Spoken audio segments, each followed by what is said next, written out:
السلام علیکم ورحمۃ اللہ وبرکاتہ۔ بابرکت پانی، آج ہم یہ حدیث پڑھیں گے۔ یہ حدیث سماعت فرمائیں۔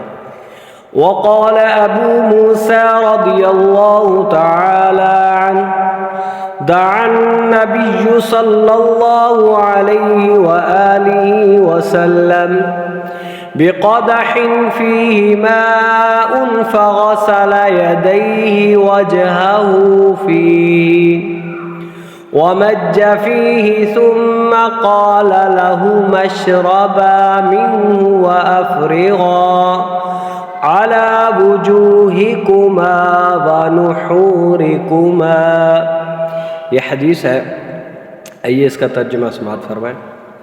حضرت ابو موسیٰ اشعری رضی اللہ تعالی عنہ فرماتے ہیں، رسول اکرم صلی اللہ علیہ وآلہ وسلم نے پانی کا پیالہ منگوایا، اپنا چہرہ انور اور ہاتھ مبارک دھونے کے بعد پھر اسی پیالے میں کلی فرمائی، پھر پیالہ ہمیں دیتے ہوئے ارشاد فرمایا، اسے پی لو اور اپنے چہروں اور سینوں پر ڈال دو۔ یہ حدیث ہے، میرے آقا امام الانبیاء حضور علیہ الصلوۃ، یہ بخاری شریف کے اندر کتاب المغازی کے اندر یہ موجود ہے۔ تو میرے آقا امام الانبیاء حضور علیہ الصلوۃ والسلام نے وہ جو پانی تھا پیا بھی تھی، کلی بھی فرمائی، پھر جو ہے حکم فرمایا اسے پی بھی لو اور اپنے چہروں اور سینوں پر بھی ڈال دو۔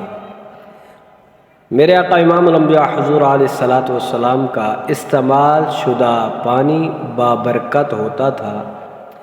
صحابہ کرام رضوان اللہ تعالی علیہم اجمعین اسے برکت حاصل کرتے تھے۔